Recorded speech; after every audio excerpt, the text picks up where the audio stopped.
Good morning. I'd like to call everyone, or I'd like to welcome everyone to the Budget Committee meeting of Thursday, March 12th. Call the meeting to order and ask for approval of the agenda. So, second. All in favor? Yes. Okay. So first on the agenda, we have public comment. If there's anyone in the audience that would like to make public comment, please raise your hand. And we'll call on you. We just have our city staff and they don't want to make any public comment. Is there anyone online that would like to make public comment? Anybody on Zoom? Okay. Okay, so moving right along. Before we start our discussion items, I do want to let everyone know that Marlene Laws resigned from the committee. And so we now have two openings. Great. So if we can recruit somebody for those positions. Okay, so our first item of discussion is preliminary budget meeting. And take it away, Jim. Okay, so thank you all for attending. I appreciate it. Today is just the budget committee overview. But really what we do today is kind of tell you where we're at today from a budget standpoint. We'll talk a little bit about some of the accomplishments that we've made on the budget that you all approved last year. And then we'll just pretty much then ask, I'm gonna go through a contingency just to talk about it. And then really after that, it's opening up to you as the budget committee is there anything you'd like to see in this budget process, et cetera. So that's all right. Okay, so I'll just go straight to the second quarter financial report. One little housekeeping thing. The chart on page 5 that was originally posted, there was a formula error in the percentage of current budget, so the new one will be posted today. Generally, overall, from a fund standpoint, everything is going well. It appears that after the first quarter, TRT is actually rebounded in the second quarter. So there could have been a timing issue. Still down a little bit on the SDR side of the ledger, but overall it looks like TRT revenues are back. Just want to also point out the building department fund that we made some changes last year where we have some enforcement that is now charged in there. Also bottom, we still have a $700,000+ fund balance, but it is getting slowly spent out. And let's see what else. Okay, page 4, cash balances. You'll notice on this one, you'll see the water reserve has a large negative balance, and the reason for that is we have spent the money with regards to phase 2, 3, and 3A. We spent the money and there's been a delay in getting the money from Business Oregon, but it is owed to us. So there was a negative balance in cash at the water reserve, but overall almost $40 million in cash on hand on December 31st. And the bridge reserve at -130? Yes, the bridge reserve is also another one where we are seeing a delay from essentially through FEMA or OEMA and getting our reimbursement, because that's a grant that we have a FEMA grant, and we just haven't received the funding yet. We have billed, we just haven't received. Well, I'm still very, very hopeful, and everybody tells me we will, so yes. Cool. All right. Again, on the expenditures, so we do I'm sorry, on the revenues on page 5, we do more of a summary now, showing where we're at. Again, we're in a really positive area. You'll notice if you remove transfers, we're actually a couple $100,000 above where we were last year. So on track really for expenditures, page 6. And then this is a new format we added on page 7, which shows ending fund balance by year, but then I tried to pool them into the various subgroups. So for instance, you have your subtotal of tourism related or total discretionary funds, for fund balances, et cetera. So, and again, if you guys have any comments or anything on with regards to the actual format, or there's additional stuff you would like to see, I would be more than happy to take that into consideration.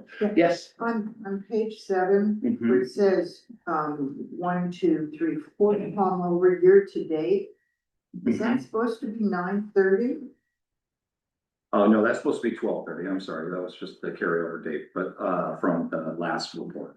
But that is actually 12:30. 12:30, I'm sorry, 12:30, yeah. Actually, I can show that it's changed. Yeah. Any other questions with regards to that? Then, this is something we added last year. We go through each individual fund. We try to add some, charts to be able to show you kind of historically, where we've been over the last 4 or 5 years. And, actually, each individual, fund is broken out both by current and year to date. So I don't know if anybody has any questions on the individual funds.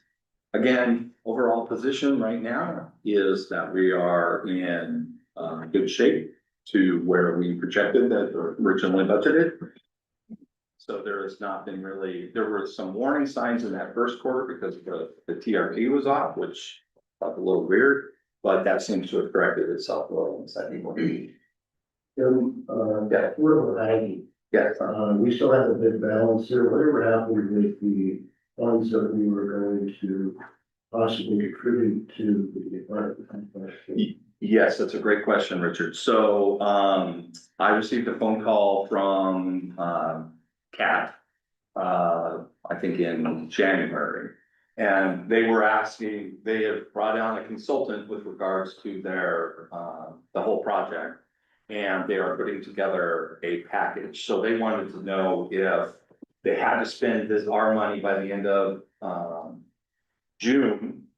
Because they would prefer that if we were gonna add, when they do the entire project. So they're coming to actually talk, I believe, on April 14th. To give an update on the project, and then, I'm guessing also ask for those funds to be allocated into next year to be able to do the actual construction. So are we gonna attach any conditions to our gift or our funding of? Yes, we will. I've shared, some points that we would like to make sure. And, so we haven't signed an actual agreement yet as we're kind of coming to this piece. But we have been in conversation and they will talk to the council on, I believe it's April 14th. April 14th, yeah. So they'll be able to give us an update. Is there a reason the beginning fund balance was charted in non-ending fund balance? How much is this? I forget my. No, If you're not on the ending fund balance, is more indicative of what's going on with them. So the ending fund, well, the beginning fund balance is the ending fund balance from the prior year, and so June 30th. Yes. And but if I were to do the ending fund balance on this chart, the current year could be all over the place, so I'm not sure it tells you as much as you would like to know. Okay. Yes, I'm trying to figure, what is the actual percentage of annual revenues that should be retained by the city for operations, capital, month-to-month expenditures, liquidity, in a reserve fund in case of emergency? What percentage of the, resources, minus the, proceeds? well, it's actually pretty much dependent upon fund. You, as the council, adopted a reserve policy. And so each of the funds has really a different, percentage, and the justification on why it should be that amount. A lot of times it'll be because we have obligations we haven't made. Other times in the general fund in particular, it'll be because we need to make sure that we have operational, in the water, wastewater, et cetera. That's more of you need some operating capital, you need emergency money, et cetera. So that's kind of how that is. And so each fund has a reserve, hit for emergency, Each fund has a reserve. has a different percentage for each fund. They do. There's a different justification behind each fund as to why you would need that much money. We have to know what the percentage is for like daily operations for general fund. What percentage is recommended by, you know, I read different, I went online and I read a lot of different recommendations. And because we're sort of isolated here, I know we have a higher recommendation, maybe other. Yeah. I'm sorry, I don't have it in the reserve policy in front of me. I probably should have brought it. But I can't do it from memory, what we actually did, but there was like I believe there's a number of days. Times or also obligations, current obligations, et cetera. And then that came to, if I remember correctly, in the general fund, it was roughly 2.5 million is what we would require as a minimum fund reserve. Does that include like replacement costs for fixed assets? Yes. It includes that? Yes, we would have that inside of the capital fund. So in particular, with regards to our utility funds, right, we have essentially a 10-year CIP basically. And so the capital requirements are for a certain percentage of that capital. Maybe did you bring those to the? I certainly will, and I can send back out the reserve policy and where we would have, what the number would have, should have been for 24-25. So I will send that out to everybody to get. Tim, asking that same question in a different way. Sure. I think last summer when we were discussing sort of policy, you judged that you probably had 15-ish million that was in excess of the normal. Some service. Yeah. Where is that number tracking? That is still by the individual, it's still in the individual funds, so. I know, but I mean, do you have an estimate of how that would have changed? At the time currently, I do not, I know it will be up. Yeah. That's all I know is I know it will be up, but I have not estimated. I will do before the May meeting, I will have a projection similar to what I did last year, where I believe we're gonna end the year, and then we'll overlay the reserve policy on that. I think based on prior years' experience, I was thinking that, as much as 2 million. My guess right now is it will be a big number. Because for example, we have a lot of collections inside of, the TRT. Keep saying that, I'm sorry about that. The TRT, like at the CDE. Well, we have no spending in that and we're collecting $750 million. So that'll automatically throw that number on. And we don't actually currently have a specific reserve policy for that fund because we have no obligations, committed obligations yet. So once we have committed obligations for that fund, then the council will approve a reserve policy with regards to that fund. There's a couple other funds that we also don't have.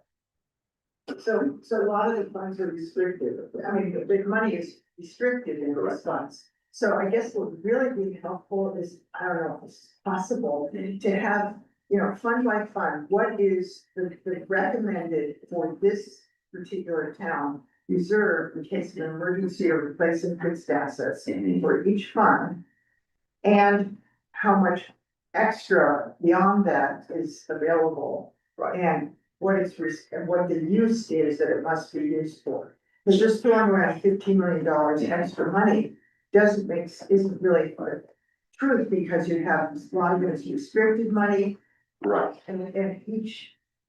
So when you go back to page 7, so when you approved the reserve policy in July.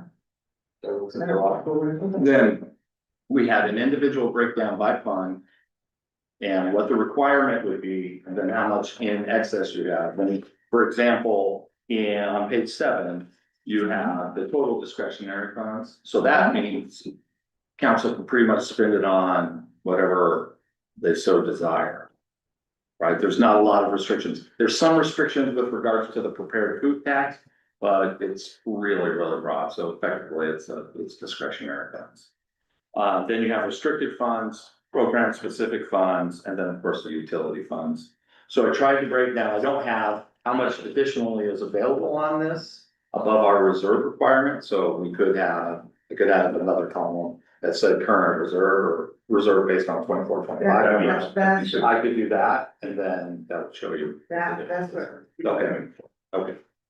Hey, have you got any legal advice relative to 41 or 48, which would go into will come along before the end of our 26 fiscal year, but not really be operational till Jan 1. I'm just wondering if for our budget process, if we can move money around that currently exists in TLT reserve accounts in anticipation of that, since the law will be in effect 91 days after the governor signed it. I have that as a bullet point kind of at the very end, but effectively, no, I have not got any legal advice until we passed on Friday. I guess some of the issues is a strong word, but if, for those of you who do not know, 41-48 passed, essentially moving the 70-30 split to 50-50 split. And that happened on Friday. Governor hasn't signed it yet. No, I think the government had. Oh, did she? Oh, actually, okay. Yes. So government signed, so I'm guessing it's 90, it goes into effect 90 days after the end of the It's actually session. 91 days after the end of the session, which is before the end of our fiscal year. Right. So, but in our funds, we currently have. So council will have to make some decisions. Okay, so for example, in the TAF fund.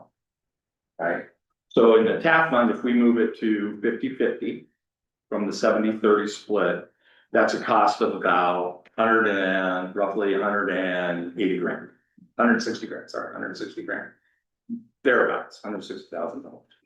Well, currently, we asked the TAF group to send $100,000 to the general fund to help run the public restrooms.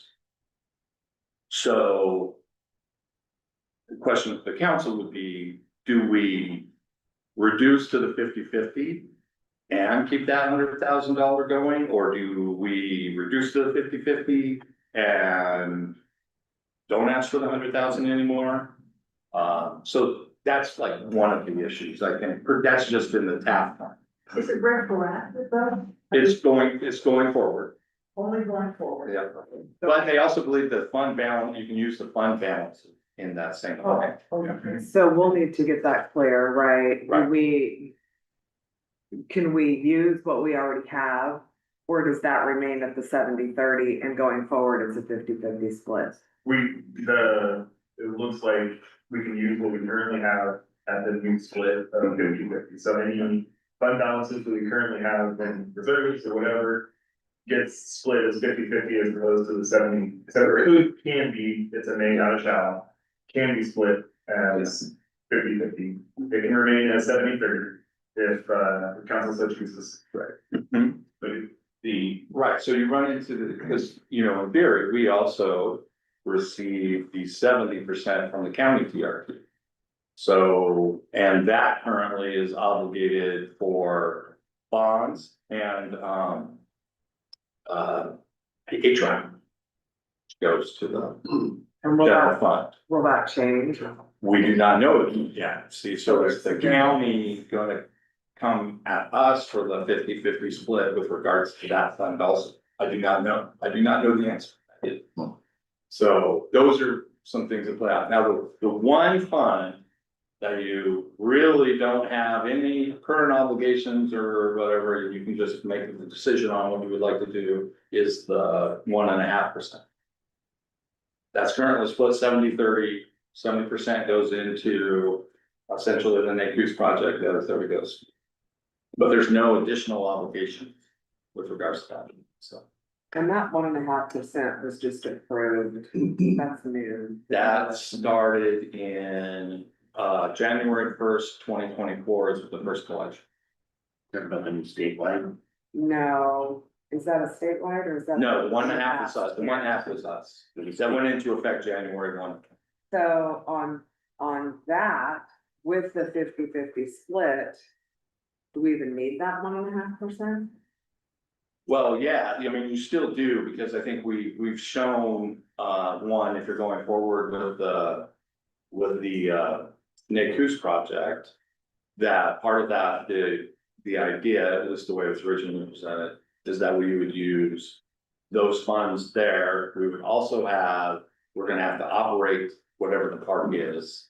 So those funds would probably be obligated out of that TRT. And then, but you don't have necessarily the long-term bond payments associated with it. Well, So and the rationale for the 1.5, the reason it's 1.5 was because 30% was unrestricted. And it had to be raised by 1.5 to be able to pay for the debt service for the city hall. If it's split 50-50, you don't need 1.5 to pay for debt service for city hall, debt service time. We don't pay debt service for city hall out of that fund. That was my understanding. We pay for it out of the prepared food tax.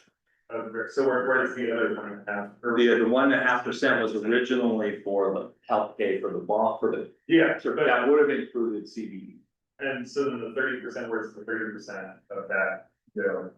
30% goes into the general fund. and that went to help pay for city hall and the police station, It goes into- because it goes into the general fund, and Yeah. it got put there because the food tax wasn't enough to pay for the exorbitant cost of the city hall and the food, or in the police station. And so if you've got a 50-50 split, we might be able to get rid of that 1%, and I think it's really something. Well, I mean, if you get rid of the 1.5%, then automatically you are removing the 30% from the general fund. Right now, the way the split goes right now is the general fund gets 30%. Right, but you're getting 50%. You'll be getting 50% of the TLT money. It's not that big of a percent of the TLT money, it's because up through 2003, we got it all. And so, I mean, I modeled it out, and you may have a better number, but it looks like about a $600,000 benefit to us on an annual basis. It will be that for fiscal 27, right? Probably maybe 250, I don't know. Right, but going back to there are obligations that we currently have. For example, I think the council would have to decide, is right now, well, I mean, we're working on the contract with the chamber, and Jim's supposed to give me some dates today, actually. But right now, all of that passes through to the chamber and in this contract coming up, we'll get a hard number. But that hard number is still gonna be more, I mean, it's like $160,000 hit. So if we automatically move to 50-50 in that regard, then the chamber would automatically get roughly $160,000 less. So again, so when we look at the number, I think there's underlying obligations or policy issues that the council will have to look at. I guess my point is, like Eric said, it is a may not shall. And so if council could put on their agenda before the end of the fiscal year, or maybe relatively soon, to take action on this, then your estimates and your fund balances could be appropriately adjusted, and we have better numbers to look at. Well, I mean, at the end of the day, the fund balance, if you look at the overall fund balance, it'll be different, it's just which bucket will be in that. Yeah, but I'd rather it was in the general fund rather than all these. Now, it's the one advantage, right? Once, and I talk about that here in a second, when we talk about contingency. That is one of the advantages, is because once it gets into the general fund, then council can decide on whatever policy objective that they'd like to meet. For example, if you would like to spend, or that we're gonna allocate more money to affordable housing, that would be one way to actually do it without any additional negative impact on the general fund, but it would have impact on the TRT. Well, we obligated last year 400,000. Three. Three. 300,000 plus we sent another five over, or we Yeah. sent a total of five. With a negative impact or. Correct. So we could hypothetically do that annually and at the current, the way we current In theory. tax laws work and have no negative impact on. Yep. What we have to. Given that it requires council action, It does. sooner is better. Yeah. Again, it just passed on Friday the tenth.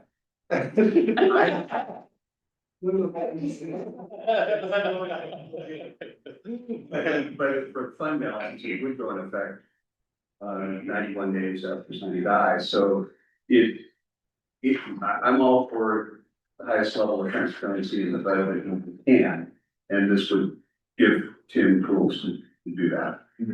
I thought it went into effect on January 1, 2027. The law becomes law before the end of our fiscal year, 91 days after signing that. The actual mechanics of it don't change till Jan 1. Which would be where fund balances. No, We would deal with fund balances until January 1. Well, that's what It is the law, but yeah. that's what I asked to get some legal advice on that, because I'll bet we can. And I didn't hear that the governor actually signed it, so. Yeah, One chat GPT said did, and they're never wrong. I would like to see. Just for giggles, Mm-hmm. I would like to see what that 1.5% is doing, where just, even if it's just a conversation you and I have. So if you go to page 8, That was based off the Coos being a $13 million project. which part? 1.5%. That's, well, it was based on the debt that was. Like, One one in the percentage of the yes. So if you look at page 8 through December 31st, that's what the current balance is. With regards to the ending fund balance in the 1.5%. And again, that number right now goes up roughly $750,000, $800,000 a year. So improvement. Okay. Did you find something different? Well, the state website is meant to late, but the state website does not say that it's been signed yet. But That's what I. it was also delayed by 2 days on the Senate report as well, so. It was pretty overwhelmingly, but with both houses and. Yeah. And the endorsement from the League of Cities, I think there's some probably little doubt that it's going to get some. Aside from the governor ran saying explicitly she would not sign this. It's, Yeah. that's why I think it's up there, she would, but it was voted overwhelmingly in the Senate and that's. But then she ran and said she wouldn't, so. Who knows? Okay. That was a bullet point at the very end of the presentation. So, that even went up. What's that? Does any work that? That's it, check. All right, thanks. I got my marks in order. Perfect. Okay, I just wanted to reflect on some of the larger things that the budget did, new proof that we've done. We've, most of these will, so phase 2 is completed. Phase 3 is on its way to completion, will be completed before the end of the year. And we believe, phase 3A is gonna be there also. The Pacific, pump station, generator replacement, also the, police department, city hall projects, which are on time and on budget. The cold bus shelter, we've done that. Cows upgrade, which included the power sources, and we've moved the Tango gas site relocation. And again, these are just some examples, but we have been very busy and have used the allocations that you have given us, I think, to, very resolved. The thing with cash is it finished and ready for emergency response? I believe that's what Andy said. Is that right? Yeah, really, okay, it's pretty close. Yeah, a couple. Yeah. The power and everything restored. Yeah. It has been, sir? Yes. Mm-hmm. very productive year, Yeah. very productive. Okay, so let's talk contingency. And there's really not, I'm not recommending any changes to any contingency policy. Of course, I think 10% is more than adequate. I just really kind of wanted to talk about it, kind of what we use contingency for, or how it can be used. So, for example, like Randy Neal came up when we were talking about the reserves and said, contingency is $2.3 million. Well, technically, yes, but if you look, contingency is fund specific. Okay, there's one, the general fund, of course, is the universal donor. General fund can be used anywhere. So that one, so, you know, if something were to happen in water and you did not have a significant enough budget, you could do something in the general fund with contingency and essentially loan money to the water fund, or just spend it in however you wish to do that.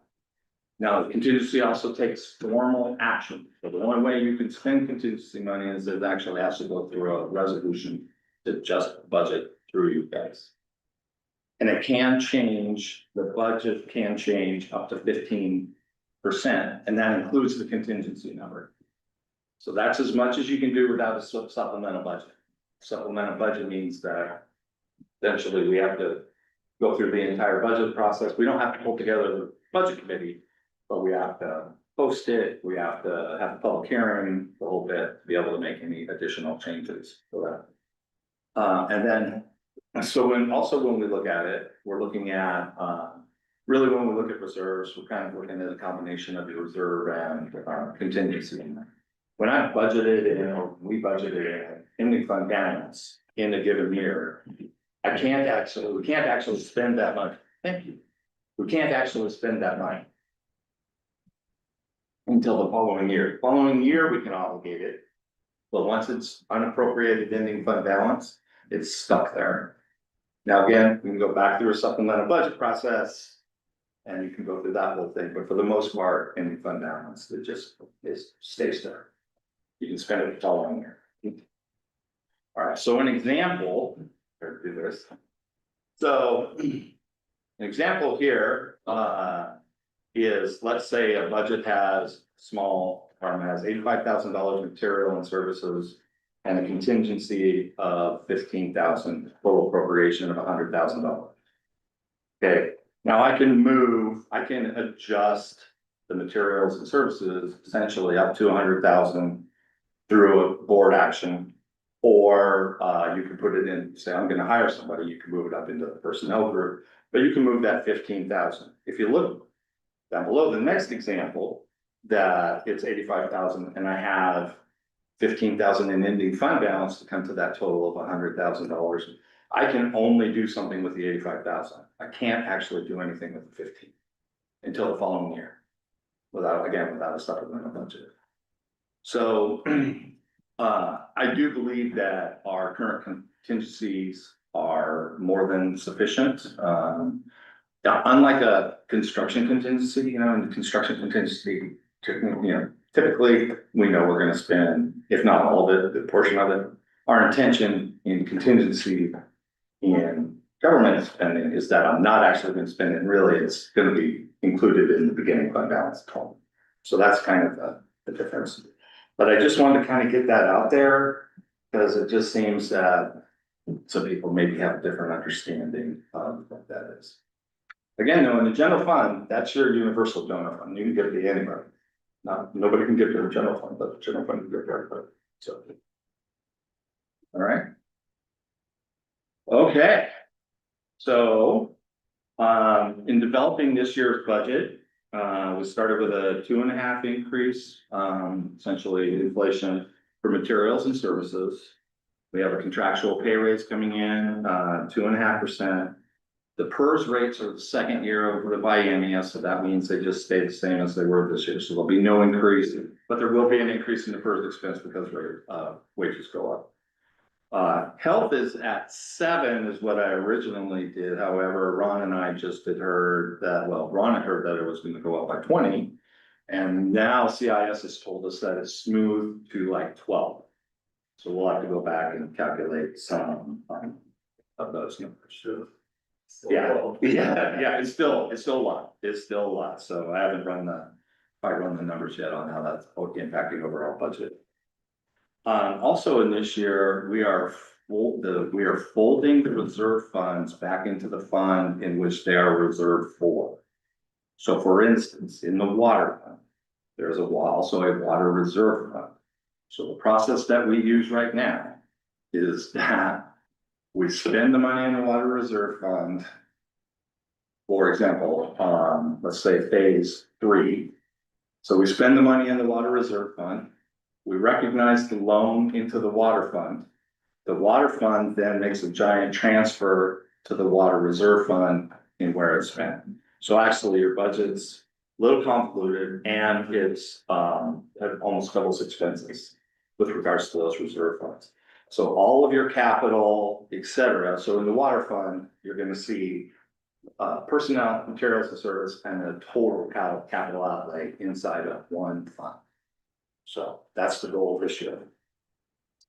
And then the reserve would then be a line item in that same fund. You'll still have it you'll still have it'll be a part of your ending fund balance reserve, and the combination is when we said, well, we're gonna have the water fund reserve policy, that number included, the total number is both the current water fund and water reserve. So the number wouldn't change at all, it's just where it's. It's gonna be a single fund. It'll just be in a single fund, it's there for reporting and tracking in 26, 27. So moving forward. After we do that, then really give those instructions to the department heads. They put together their base budgets, they go through, and then if they need some additional things, then there is a separate ask process. So they have a base budget, which is effectively their current budget, less all the one-time items, raised up by 2.5% on the materials and services, and then they have to kind of make it work in there. If they have additional asks, they do those additional asks. And then they're reviewed by myself and the city manager during the kind of the budget process, and then we will bring those to you. So Tim, I've got a question, we can ask the committees, various committees within the city, like the Parks Committee, do they have plans for additional parks and trails, or are we doing anything other than just the department heads? Currently, no, we are not, so I asked the departments. Well, we're sitting on, as Tim mentioned, about $15 to $17 million of cash that's in excess of our everyday needs. And I think the city council was going to look on priorities on where some of that may go. But it seems to me that the community ought to have some input. We don't want to spend money on, since we have so much additional money available at this point. Just a lot, I think it's, the community should be aware that we have this money. If somebody should try to set some part. Maybe it'll be a bird fee solution. Yeah, again, I have not folded the committees into the process, so I guess my expectation would be that in working with the committees, the department heads would hear something from that committee and then like to propose it, but. I hardly ever disagree with anything Richard says, but my point of view is the people have elected our council. And I see a citywide citizen process as chaotic and probably. Well, I'm just being politically correct, and that would scare the hell out of me. Yeah. And I mean, ultimately, 30 people show up to the meeting and I heard their vote wanting to argue the council. I think so. Well, I'm not suggesting that we only have to kind of do, but we do have committees like the Parks Committee and various other committees that have ideas about how we want to spend money. And, we have a parks master plan, and we have various, transportation master plan, we have plans that, could use money. I'm looking at the Golden Quality Forest Reserve, I see an asset that the citizens bought, and basically the city has done nothing up there. And when we talk about the trails that were more permanently been done, we now have funds to be able to do some of those things. Not necessarily it should be just in the Golden Forest Reserve, but we have lots of little projects around town that could possibly, use something like that. Yeah, not in school, not a school project, not a city hall, but a smaller project. But we could address that through this budget. Right, and I'm just talking about, Tim's saying that he's just letting the department heads decide, or that's where the input comes from. I think there's a broader group of people that could contribute to that. Well, I would hope in general that our committees feel empowered enough to tell their, I don't know what you call the person, the sound contact, the town representative. The committee is okay, we really just wrong, we need to, throughout the year, up to this process. Or maybe in their April meetings, they can really give a solution and empathize to their staff contacts, that they really want to move on, these massive line projects. I mean, My job's to we find money. can sit down and have the whole committee will then voice their opinions about what isn't being done, what should be being done, and other things. So I plan on being an advocate for, increased parks and trails and other destination development things. And it felt like we were really on that track, where we're, I think, probably for the first time ever, recognizing how we can utilize those restricted, TRT funds. And now we kind of have this wrench thrown in that, we have to make some decisions on, and it's gonna. But that's one thing I've kind of been watching, considering, how we're gonna break up those TOT monies and make sure parks get some, and, I don't know. Whether it's even on their radar. I've been trying to make the point that, we'd like to hear or give them more money and then see what they would do with it. But I think the split now changes things. Right, I mean, it's different even than when I presented the TRT to you a month ago.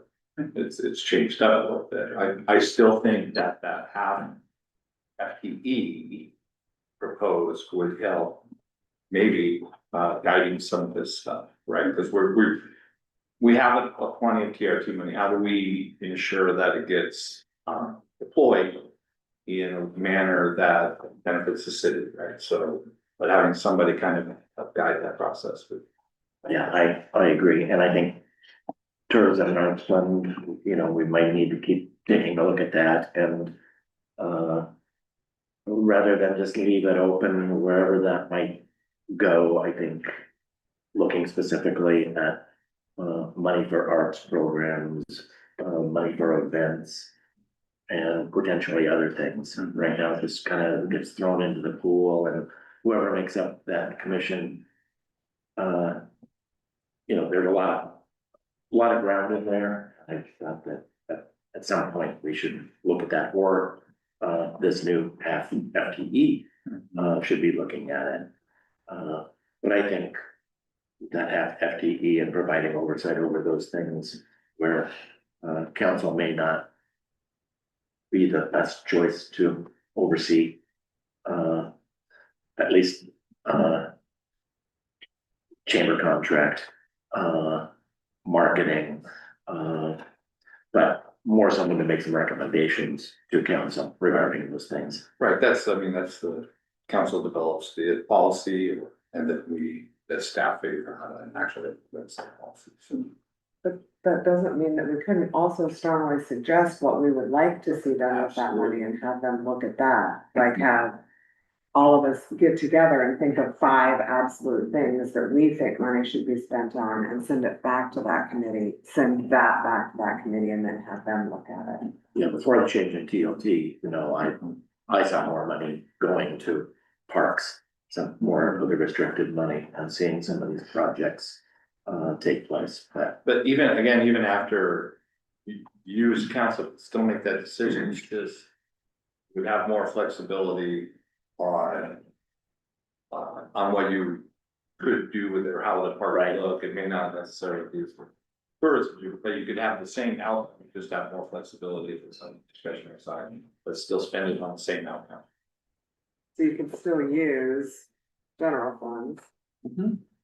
Yeah. And- Or and and the TLT, TLT, absolutely. And so if you had a project that was 70-30, you still have the funding to do it. You can Mhm. just, it's broader.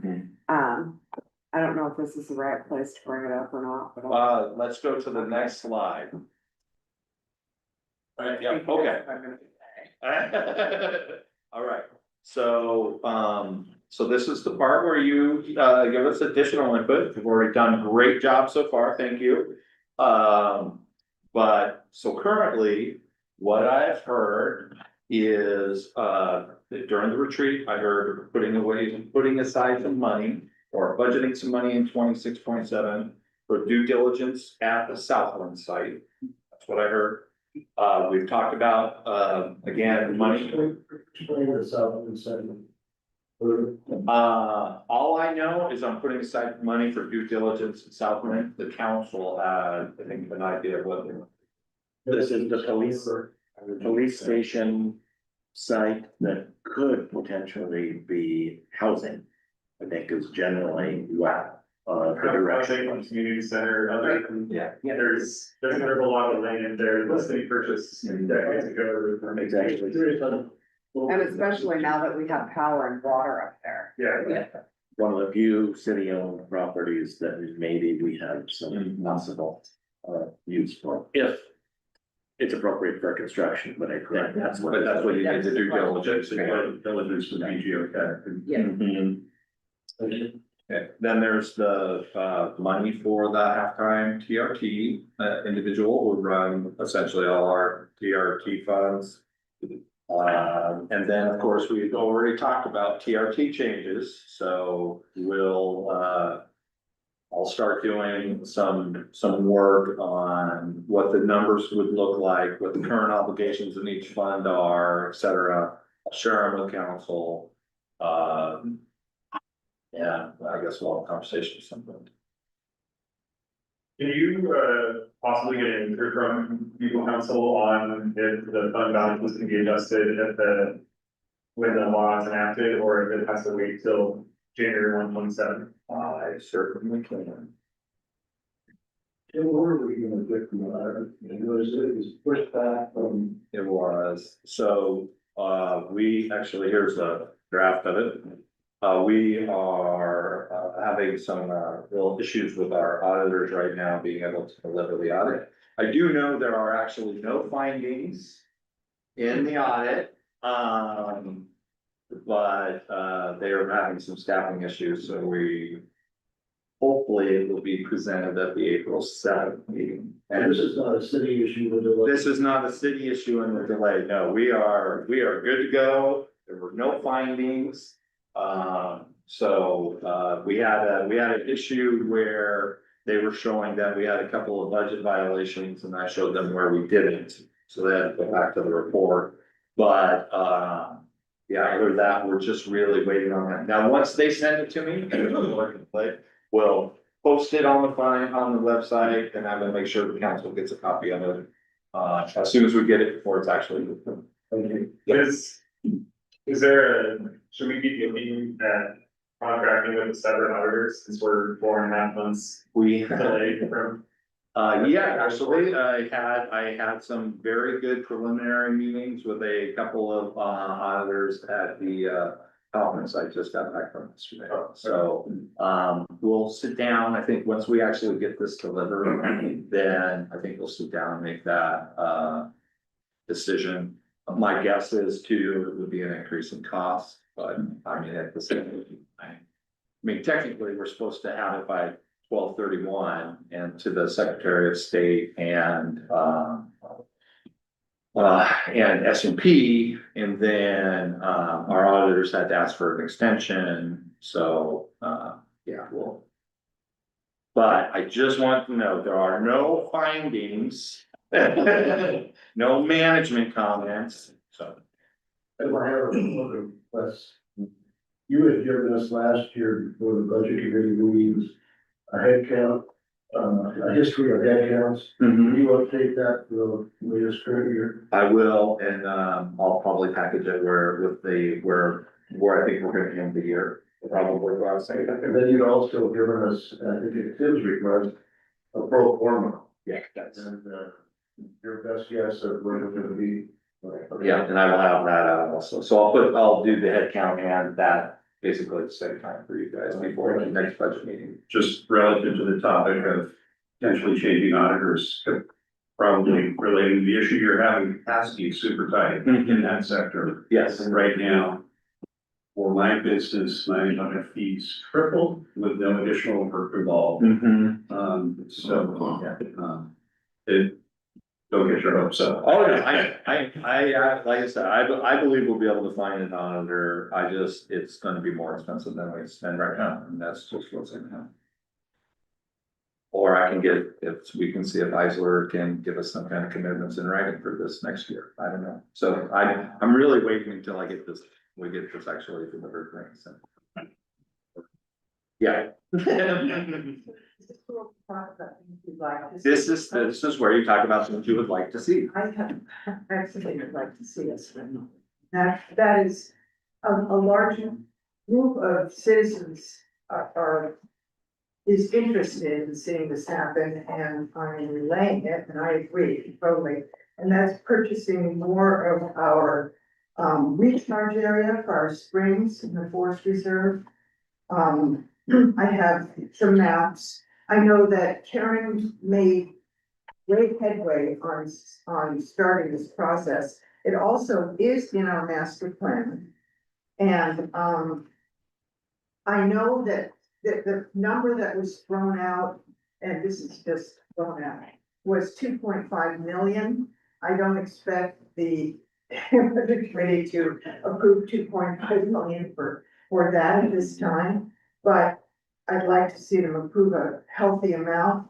And then there are grants available as well for purchasing watershed protection. I know other communities like Rockaway have recently done it and used loans a lot and had help from nonprofits in figuring out how to obtain those loans. So that would be a huge priority, I think, with this community. I mean, you can have all the housing you want, but if the water is not clean, then it does no good. So this is something that I think is essential for the city. And, you know, I'm not gonna throw a number out there because I don't even know what's realistic at this point. Would the potential increase in logging contribute to the risk on that?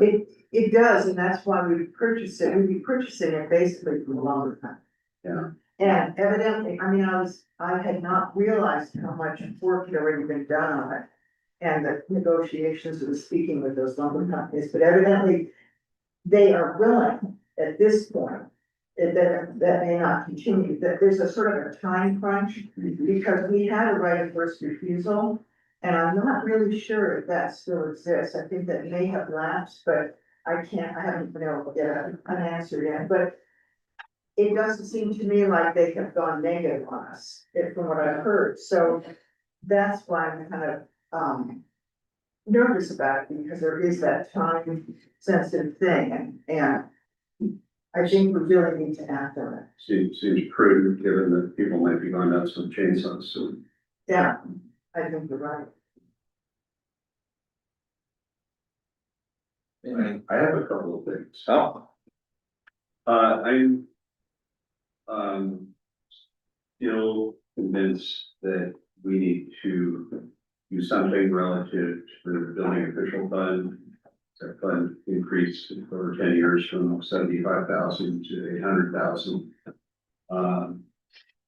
And according to Randy Neal's work, I have no reason to doubt him.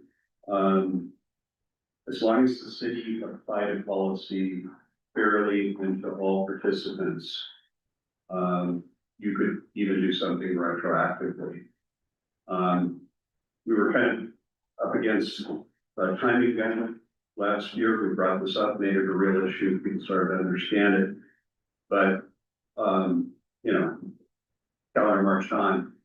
But I think looking at all of 25 retroactive and 26 to date is worth doing, partially because we contributed $500,000 from the city into that fund. Wasn't quite half enough. Whatever, it was a big number. And I always just kind of disliked the idea of taking money from a pocket we can use to a pocket we can't use. Now, my understanding is that we've actually dealt with some of that. We've found ways that we could spend it, and we're now on a downward trajectory. Correct. I can't remember whether it was 5 or 7 years. Yeah, Tim said we would actually, Tim told us that year that we would actually spend that money within 5 to 6 years. Yes, so it's not just gonna be sitting there, it's actually gonna be spent, but. Well, I think we are still, correct me if I'm wrong, at 802. It's like 802. 2,000, which was flat year over year, so we haven't been for yet. Actually, we're down, we're at 802, but we started the year at 855, so we're down 54 grand. Is that code enforcement? Correct, it's between code enforcement, we bought a vehicle and the rate, since we as the city have now contributed $350,000 or whatever the fees were, the fees are not, we're not generating fees higher than expenditures at this point in time. But that point also kind of ties to, I wrote about this, you know, Penny Bob Rice saying where to build an ADU, there was going to be $20,000 of building fees and system development charges, 8,000 in system development charges. And it seems like there is a right issue for council to think, I'm not sure this is budget committee, but it's council, to think about, do we, you know, if we're trying to encourage ADUs, do we want to have $8,000 of SDCs applied to them? Do we want to require a new sewer hookup or a new water hookup when we could just piggyback on the existing one? So, I mean, it just, I was really quite shocked to see 20 grand worth of permits and fees for a 600,000 or 600 square foot. And I think we're having policy. One of the things that Jeff Adams brought up at the last, housing meeting, which was that that could be a municipal contribution for people who are building workforce housing or long-term ADUs. You do it, you don't just give money necessarily, you waive fees like that for people who are in that, they look at that kind of housing. And that would be a municipal contribution, which to me makes total sense. So, yeah, I see that as being a housing code. It's a policy, that part is policy. Yeah, I'm not sure where in the budget discussion. Yeah. Except it will have an impact whatever we decide. I personally think we should just waive SDCs for ADUs, period. Yeah. No. For all properties that are already developed, the lot has already been developed, it has. Why, what additional development charges in? And it's not like we're building new capacity to our water and wastewater system. Well, The utilization is going down. This is definitely, it's not a budget discussion, it will impact, it will impact the budget, but I asked him in an email and he responded to me that. Aside from, we spent some out of wastewater a few years back, we did some upgrades to, wastewater plants. And this year we approved some spending for, out of the water SDCs, but never out of parks, never out of storm. We just collect this money, and it just sits there. It has been done, a couple of, but it's not.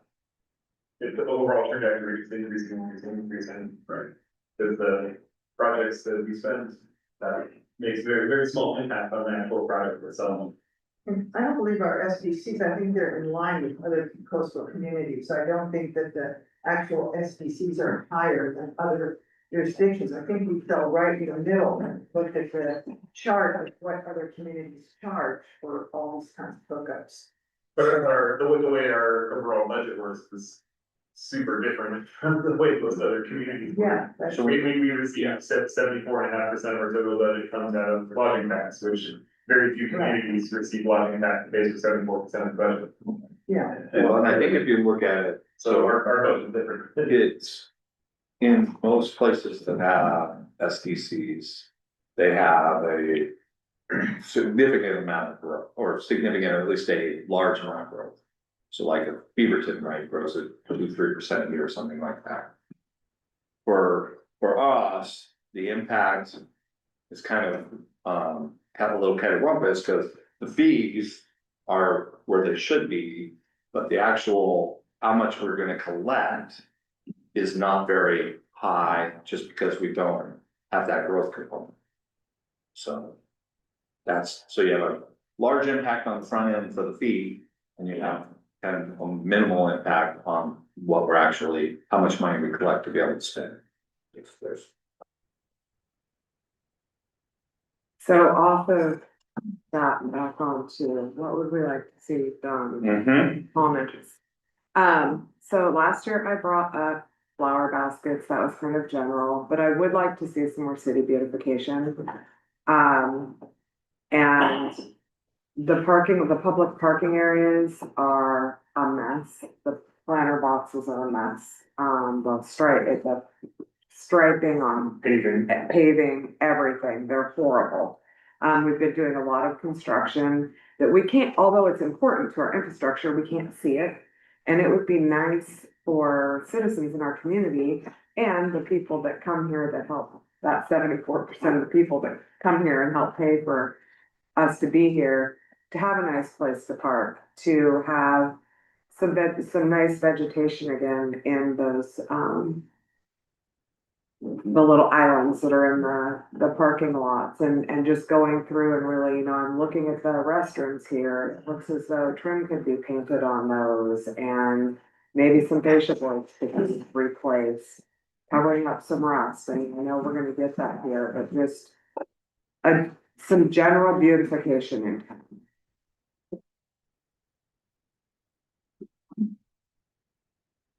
It's already been made about housing, but I think we need to continue to push money into the housing fund. does the council feel, so again, this last year we transferred 500,000. So does the council feel that that's kind of the ballpark number we're looking to transfer every year, or is there? I think it should be increased. You think it should be increased? I think I we think should it's an increase important it. process that we're serious about providing affordable housing, you've got to have some money in there. Got to figure out a way to make it work. You had that fund for 10 to 12 years, and essentially you haven't gotten anywhere with it. And hopefully we'll figure out ways we can use it. I mean, Well, I'm really, really hopeful that April 14th, we're gonna have some good news and we'll have some money go out the door. It won't happen till 27, or 26, 27. Really. How much? do And you I think we need to replenish what we anticipate going out plus some. Okay. And then, I can try. grabbing that fund, so we're anticipating that they're like 400,000 is what we're. I think it was three, it was just at 300,000, I don't know what it is now or what they would, I mean, I'm guessing it's the same amount, but. I don't know that, but yeah, it'd be like 300,000 is what they would. Oh, great. Upgrade kit. So What would you like that number increased to? Housing. I guess I just wanna understand what it's for. Is it for affordable housing like free, or is it, or are you thinking about, middle housing or workforce housing, which I think actually is from the housing code, give backs and stuff. So you're talking about putting it towards Elk Creek or a like affordable housing complex? Or even, What are the restrictions on it? Well, part of it there, it's,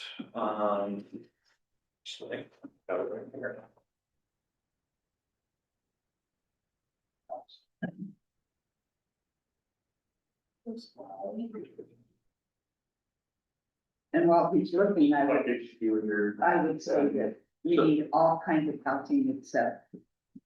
Yeah. The big kind. except the big kind. Yeah. Yeah. So And I it can agree be with that. I think it could be a distributed. hybrid. Yeah, it can be distributed, it's just 15%, goes back to the housing, 35% on housing programs of the city, and 50% on builder, developer incentives. Now, that is for the CET. So that's the current underlying funding source that goes in here is the construction excise taxes, and that's how you can spend those. Now, the money that you've transferred over, that's really policy driven by the council. Right, so I know that the CET money, this is kind of how we have to break it down, but if you transfer over 500,000, you want to use that for developer incentives, or you want to use that for some other specific program, that's totally on you. Because again, we're moving it from the general fund, which is our universal donor fund, and so those dollars essentially don't change the way they can be applied. So we could do the same thing with that fund as we could do, a grant process or whatever. Or purchase land for land trust or. Or if somebody really got a land trust going and we wanted to make a big donation there, we could. But I'm thinking $1 million from 500. At least the locals program. Right. Are we even still looking at that? We're still talking it, and we didn't get grants. Oh. For, and now Seaside is, the city of Seaside is making a donation. I don't think it will be beneficial for us. I don't think we're. But if we don't try it, that costs us anything to try it. It's true, you just have to, you have to It'll be able only to. cost money when it's used. Right, yep. And, Right, and we true. know. You just have to find those people that are willing to join the program. I think that's where the big issue is gonna be, and probably what Seaside is running into as well. They just can't get people to buy into the program. Any carrots we can offer are set in the right direction. And I wanted to ask Jeff if he had any other thoughts about spending money that's in the housing fund. I think you're all talking about the right thing, you should know, it's gonna be one different model or different tools. I don't think to make a decision on just one way is correct. Yeah. I think we got, and we'll see many of the different tools on the 28th housing. So what number are you thinking, Barb? You said you wanted more. What? I like $1 million. Yeah, I like that. Tim made a gesture and I wasn't sure if it was a thumbs up or a thumbs down. It wasn't the finger. Well, just from, if you replenish, so essentially if you replenish the 300,000, you've increased that normal transfer from 500 to 750, you're basically at $1 million, right? There you go. The other question, I think as you were going through the Nexus project discussions, there was a lot of positive traction on the idea of community center, which would likely be built with, city dollars rather than TLT dollars. I'm looking for ways to show the citizens that we're moving on stuff. And allocating some money to get engineering going, getting plan going on, a city rec center or a pool or pickleball courts or whatever it is, would be I think a good faith step in that direction. And that's one of the reasons we're looking at this stuff. Yeah, yeah, no, absolutely. That was the rationale. But to kind of tell the public that it has to do with possible recreation center.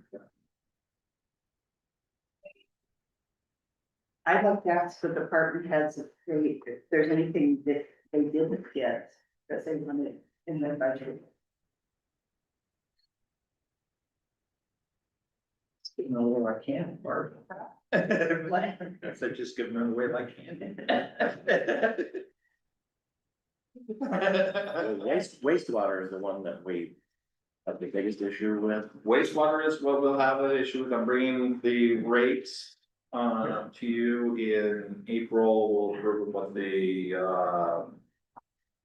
we'll approve them with the master fee schedule in May, or it has to be June. Right now, still got to fine tune some numbers. It looks like water probably a couple, 3% will go up. Wastewater is probably around 10. But what my recommendation is part of that is because we won't be able to meet what we said as the reserve requirement. So my recommendation is that we still don't raise it to that full amount, raise it 10% for a couple of years in a row, and basically our reserve, or if anything happens, is we fall back to the general fund. If something were to that way, and then we would like pay that back over time. But that would be my recommendation, just so I'm not moving up like 15+% on the wastewater. And then stormwater right now would be like 2% max. Yeah, that's gonna right I'm now. concerned about rate increases there, because I mean, we already did put in a 20, right? We have, well, we did, The when initial one. I came to you in May last year is when we increased it to 5. We had originally projected we were gonna do a series of 20s, 20%, I think, over 3 or 4 years. We're not doing that. We don't need to, but wastewater, just structurally right now, is not. It's not righted itself yet. And There were some substantial increases 3 years ago. Yeah, it was like a 0, 0, 0. Then there was a big one, and then a 0, then a big one, so. And that's one of the goals too, is we don't, sadly, in wastewater, it's not that way yet, but. What the goal is that you have enough in your reserve that I don't have to do the big jumps, right? So you can make sure that it's a smooth, gradual. Again, in our, going back to kind of the SBC issue, is that we don't have a lot of underlying growth to help offset the cost increases. And so that is where we run into some issues. And Now, what's council can the- always make a decision and say we can, or use general fund money or whatever they would like to subsidize it. I'm not a big fan of subsidizing utilities, but that's a council decision, not a Tim decision. what's driving the cost increases?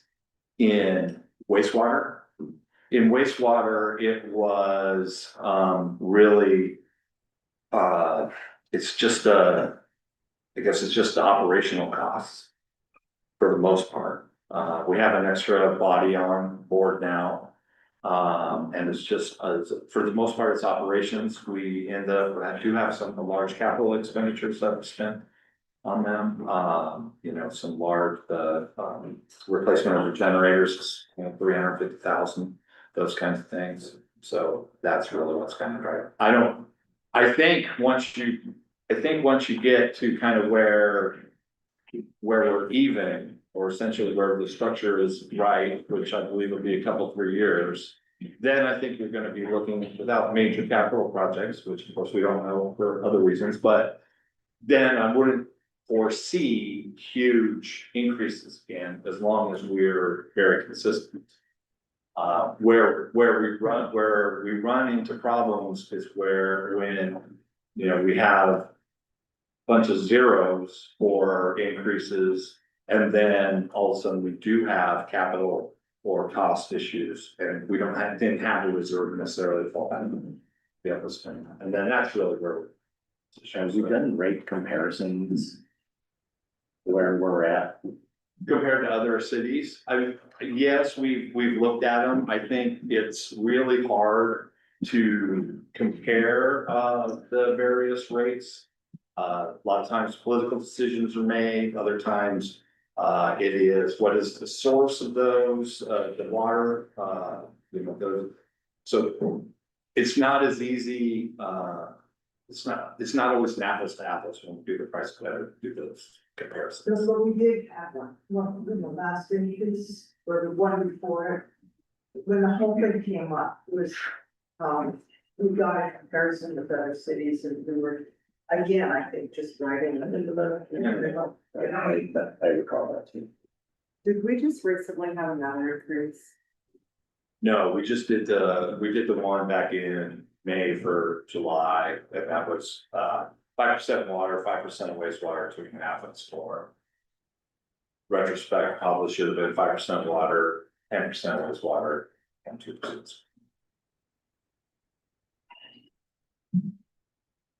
We still, I just feel like my utility bill. Why about that? Well, mine's Hopefully it's not based on way- usage. Oh, so it's fine, yeah, I mean, but this was a new. Mine's gone way up because of the, multifamily, penalty. Right, We've kind of imposed, yeah, which is going the wrong direction. Yeah, we should move that a little harder. yeah.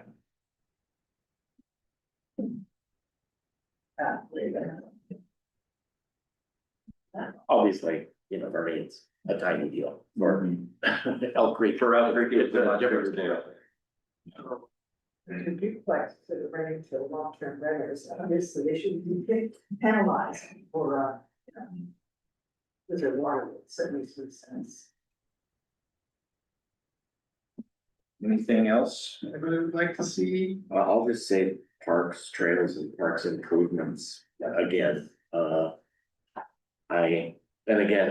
now it's kind of complicated by, the TLT funds, because I got that's where it was going to happen. And I guess I'm, kind of wondering where we're going with this, what we should be wrapping our heads around with this TLT conversation.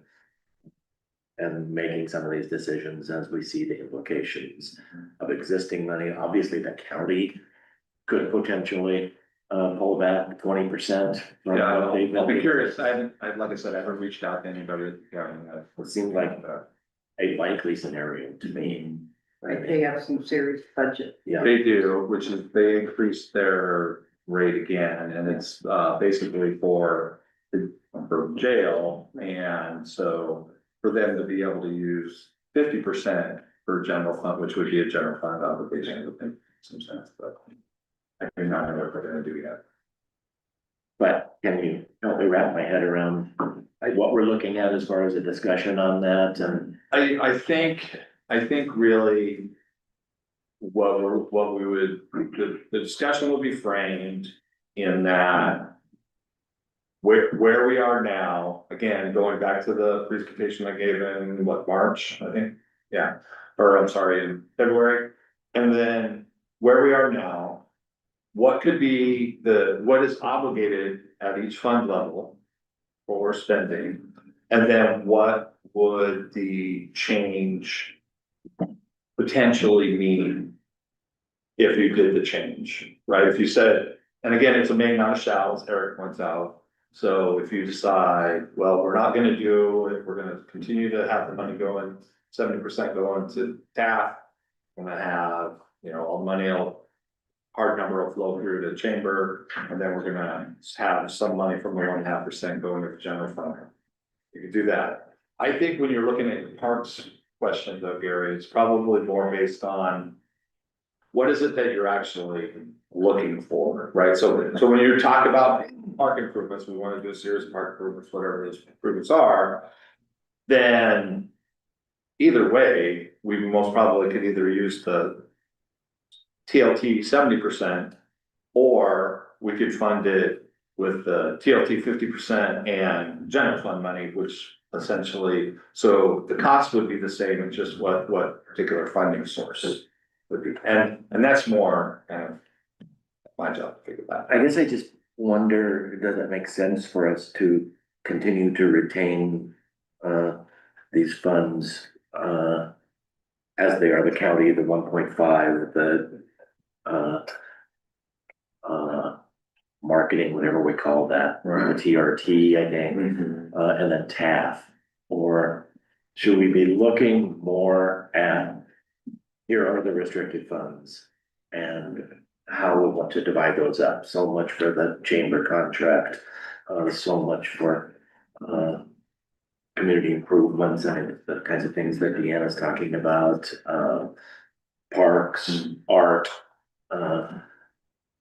are our hands tied to keep things looking like this? No, they are not. I think you could pull those, part of what you would have to do is, I think, and what, Bruce, Barb and I are working on with the chamber is to get kind of that hard number. So if you actually had a contract number with the chamber, what the actual number was, as opposed to it's all passing through, I think then that helps. One, I'd have to figure out kind of, because the amounts of money in the ending fund balances have different, you know, one's TAF currently, so I have to noodle that a little bit. But having one giant TRT fund, and then, but if you have a set expenditures, then that probably is doable. Eric, you have thoughts on this? I think for me personally, it's helpful seeing the individual tax increases separately. I don't know if keeping them this particular way that it's organized is required to be able to see those separately, but it's helpful to know, well, okay, well, the 2014 increase brings in this much money, the 2017 increase does this, the 2022 increase does this. You could do that, I think, in one fund and show the income by group or by, so you could do, so you would see on an annual basis and then we'd be able to. Where it kind of gets a little fuzzy is the ending fund balance, so what does that make up? Yeah. Right, that's a little harder to track on one fund basis, that would take a little manual effort at the end, but. So it's easier to keep it as Right, the way it's currently I reported. think right now it is, that's just because we haven't, we haven't got the person on board, I think. That would help, I have all those, the contracts, I think. When we get a hard number from, we'll get an actual contract number from the chamber, I think that makes it easier. I think then you can actually also do general expenditures like park improvements, stuff like that could be inside of that. So again, I haven't really had a chance to doodle it. Right now, yes, it's easier, but until we figure out a new approach. Or we're 6 days out from when it's passed. Right, exactly. There's a lot. Tim is very ready for me to have answers, and I just don't. It does seem convoluted to me to have the county fund, and then we look at the debt service that's covering, and then A-Trap. The 1.5 similar debt service and a huge and project, I think is. So the 1.5 doesn't have any debt service on it. And most probably, That's right. most probably would not have any debt service, unless, yeah, that's, but. The debt service is the county, right? Debt service is the county. So 1.5. County is totally debt service, A-Trap, to the general fund. Those So are 1.5 is kind of undefined, but the direction we're going is Nakus. Right. You know, the chamber, if it's not a full percentage split, that makes that one kind of odd. And again, the tourism and arts fund is kind of this weird combination of arts and events. And at least the direction that I've been hoping that we see it is more of these destination development kinds of things, parks, trails. that kind of thing, and. So. I don't know, I'm just trying to wrap my head around the best way that this could be presented, or the best way for us to look at the way money is broken up. I will, again, with the new information that we have, I will go back and try to formulate something. Run it by Bruce and I or how. Bring it back to you. Like to agree with Gary on the parks, trails, bridges, whatever, but I think we've got to start with the parks committee. And I went and talked to them last year, right about budget time, and I had a feeling that they were not prepared with any great plans. And so I don't know who, our staff oversees the parks committee, but I know Trevor's involved. I think that they need to be proactive. You know, what they have, but they want to spend money, so they come to us with something. But I think that we should be spending money on parks, trails, bridges, whatever they have in mind. And that committee is right now looking very closely at the master plan and looking at that, so yeah. Well, I think looking at the master plan is clearly good, but, maybe Gary, go talk to their chair. Maybe one of whoever should talk to their chair and say, this is what we would really like to see. And give them a little direction. I think that's just what Richard was saying is give them a direction in the direction we would like to see it go, and then you have a place to start that is not just another construction project. What's going on with the first bridge? That's a conversation for another time, but I'm making a note. We've had the, at least conversation about things like a plaza at the end of Second Street. So it wouldn't necessarily fit neatly into parks because it would essentially become a new park, public space. Like Eric has mentioned, wetlands, overlook, kinds of things, which would be a new, project. So, there's kind of, it's not strictly existing parks, but it's kind of adding to our public space infrastructure that I'm not sure we have our heads wrapped around. Well, maybe. And then if the Hollywood goes through that and happens, then that's a huge, passive park. But it still requires some kind of oversight. And so that, I mean, that's a big load to put on our parks department, you know, Yeah. our staff. So we have to also think about that too. You know, the more things you add, the more work there is for staff. So, you know, it all has to be balanced. But we have money we can pay people with. Right. To take care of those things, and we have money to pay those people for a long time. So if we plan for that. And, you know, doing like an overlook or some, at the wetlands or some of the trails, just some of the upkeep. If we start that now, then by the time Holland goes through, we're ready to get up there. I mean, you're looking at least probably 24 months before that's gonna happen, and the other things could be done. And then we could integrate things in a slow way. But the things that aren't gonna take, 5 years to plan. Yeah, I think probably it's more practical to come up with one project at a time. Cause it requires, design and construction. But even if you gave them 2, at least have 3, and then they have a And they choice. pick, yeah. DRB, I believe, has Jay Raskin attending our April meeting, or reconfirmed on that. He said that. Yeah. And he's the one who did the design back in 2008 for the Second Street Plaza, which I just think would be a a huge beautification for our city, and would be a centerpiece of the downtown. Anyway, they'll be here, hopefully. I've got a confirmation that he's gonna come spend the night in my house and talk to DRB, so, we wanna utilize them more, some kind of. I believe he also designed a tsunami evacuation tower. Yeah, Uh, Sorry, on that Second Street Plaza, where does it go from where to where? I don't remember. Where was that? it basically is just the street end overlooking the ocean, as I recall. Oh, just from Hemlock down.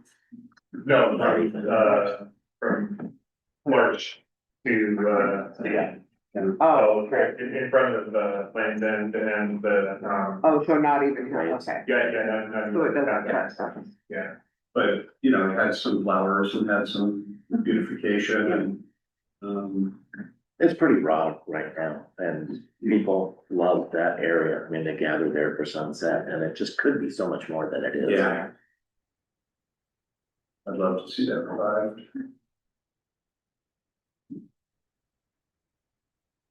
Other things?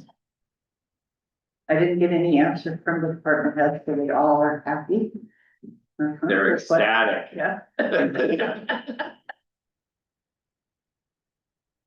like to know if any of the department heads would have any idea what would be a appropriate amount of money to start really working towards obtaining those, that's spring protection area in the horseshoes. Does anybody have any idea?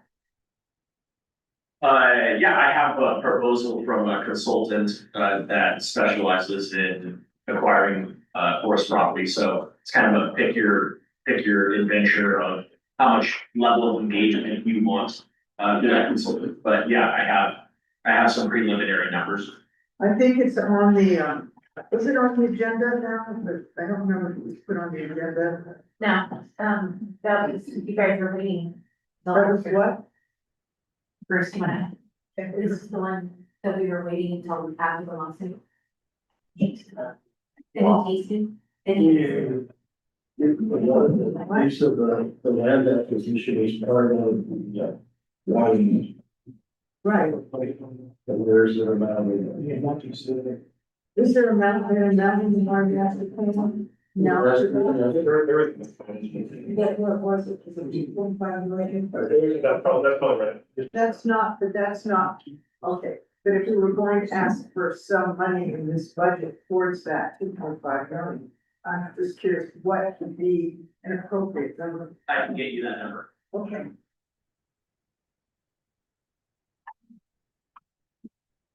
And what was the answer to why it's not on the agenda? There's a discussion, regarding a, situation we're trying to deal with in the wastewater. Oh, gotcha. Okay, enough said. Now, yeah. and- Budget, it's a budget, it's a budget increase. It's a budget increase. Remember, we had the patents. And she said, we said, Oh, that's true. yeah, we had that discussion. Yeah, and it's starting coming on. Not, that the two were not connected. Right. So can we put it on the agenda? So that Chris can do a presentation, we can hear from them and other people involved in it. Or should we wait until we get, I understand, I understand the importance. Or should we wait until we get a little bit closer to the end of the other issue that we're dealing with? No, we were decided to sever those two things, we were basically told to do that. But Yeah, don't you remember Brucey and I nodding anything? Okay, That we decided it should, it's further along than, further along, then we want to way further along than we want to deal with, so we're just gonna separate that and just go ahead Otherwise, I would never have thought of that. So, can we put it on the agenda? Jen, Yes, yes? yes. How they working? What? April 14th or May? May, Yeah. okay, Beginning. May 12th. Sounds Okay, good. super duper. Hauling property, if everything goes according to plan, is a June closing, maybe early July. So June, and right now the agreement's written that the closing is in June and then can be extended. I think there's 2 natural extensions and then a mutual extension after that. So any trail development or property maintenance kinds of things would be really looking at next year's. Yes.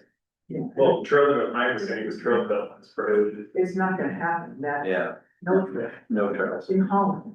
It's No against. trails? Yes, That's what the covenant yes, says. the covenant says that, yeah. Distinctly. So The, very massive power. yeah, the ER and deed restriction that is currently on the Oregon State. Right. 9 acres is similar to what would be applied to the whole.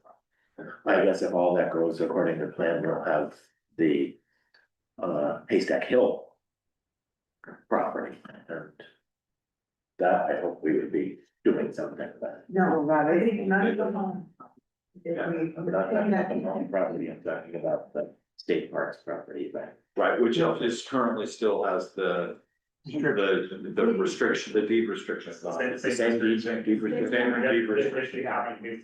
Yeah, essentially you would have 13 acres of natural. Okay, so there's actually no way we can actually use that as trail between Talvana and Well, there's, Midtown. Well, you can have the trail to yourself. there's natural trails up Right. there now, they're just, you have to And the roll over logs and stuff. No. transportation system plan only that relates to that area only utilizes ODOT right away. I do not know. I do not know the answer to that question. Show that. Thanks, Barry. I think it's, right away. It's a pretty good right away. Like 100 feet from the center line, right? But, and also, you know, ours, that one, that spruce that goes up there as well, from the, you know, is also involved in some area, I think, trails. Yeah, we can walk through the whole area, my husband's walked through it several times. You Don't. can't get over into Right. the Talvana. It's unless you really take, you know, Really something to big. slash through. No?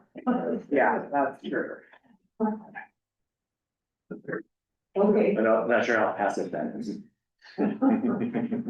Anything else? Anybody have anything to put in the order? Okay, meeting's adjourned. Thank you.